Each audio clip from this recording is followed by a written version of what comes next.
Well, this review summary is late. It couldn't be helped. But the Angry MF fan here to bring you the High School DXD. What I assume is episode 10. May very well be wrong, but hey, I've been wrong before.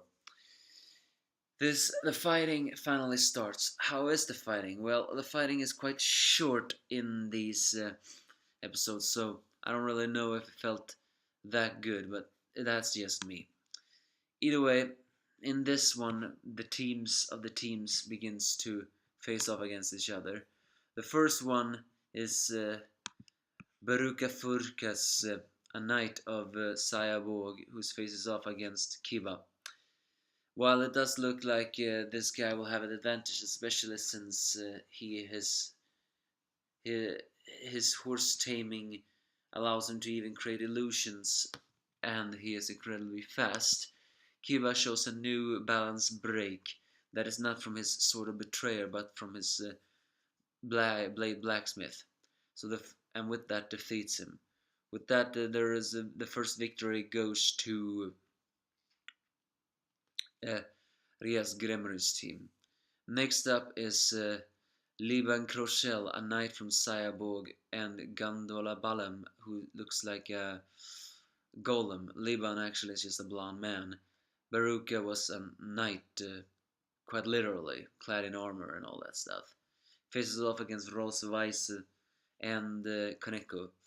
While that fighting seems to also go in the Rias Gremory's favor, Gandola proves to be more troublesome than he looks and managed to knock out Koneko, even though the victory goes to Rias Gremory in the end. But the first one who was knocked out was Koneko. That is actually a bit tragic to know. So afterwards, the next one will. So next up, uh, Sayabog sends out a new and sends out his next bishop against Koreana Andrea Fris, and so Isse goes on, and in order to counter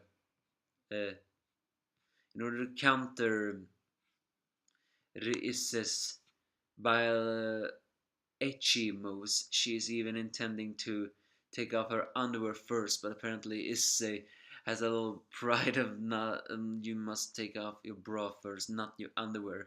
So in a fit of rage, he actually just defeats her just like that. It was a quite a comical moment for that to happen. But the next fight though happens to be a little bit of a despair, as Sayabok sends out his third has sends out his second bishop. I'm sorry, the golem was the rook. I think I said it wrong. Mistetta Sayabog, together with his his second rook, Ladora Bunet.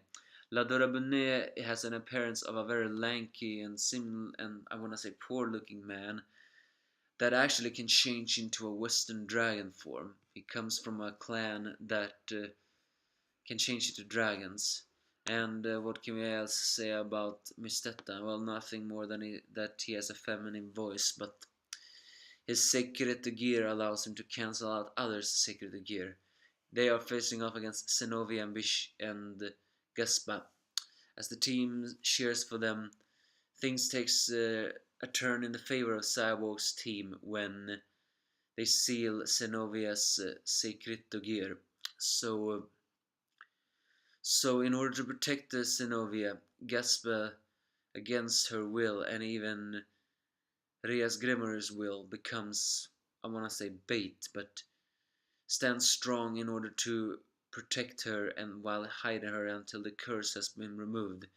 He tries to stand strong against the dragon, but of course Gasper has immense power, probably the strongest of all of them, but he has yet to fully utilize it.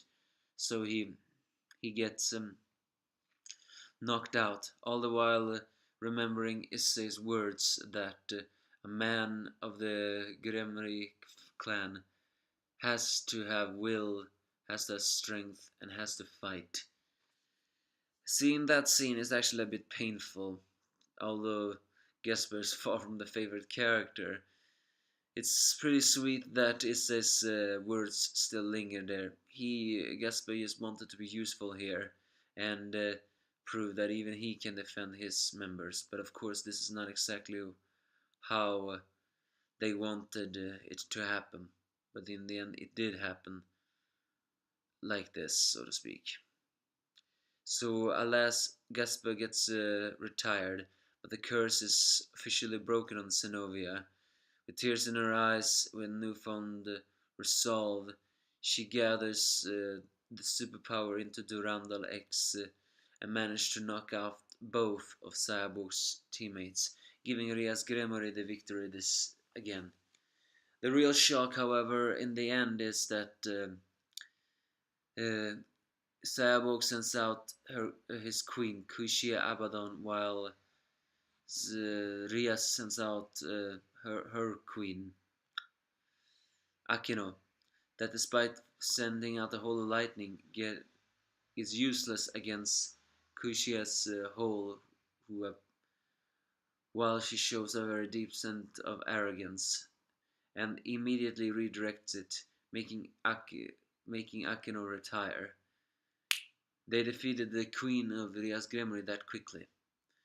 Issei can barely contain his anger at seeing his comrades get hurt, but with encouragement from his other friends, they realize there must be something else. His strength must be saved because he is the ace of this all. So Ria so finally the next match rolls the dice is enough for Cyborg to enter. But Issei will not enter this yet, knowing that his strength must be saved. Kiba, Zenovia, and Roswaisu all enters the field. They know they stand no chance against Sayabogo, but for them, they must. But still, they will win, according to them, because they must at least slow Cyborg down in stamina. Amazed with the resolve, the match against the unbeatable monster starts next week. It's basically this episode.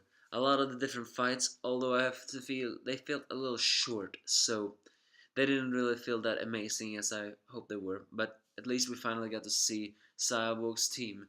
All of them are members of extinct clans that seemingly is unappreciated by pure blood devils, so Cyborg really has a soft spot for them there. It's a scene, well, that felt a little like that, although everyone cheering for Oppai Dragon was kinda nice. So, the hardest thing to watch, well, that may have been Gasper's sacrifice. What else is there to say about this episode? Nah, nothing more than that. But it's pretty amazing though that 3 members against Gremory family knows that he cannot beat Cyborg. That's just how heavy and powerful that man is. So give me a false if you have any.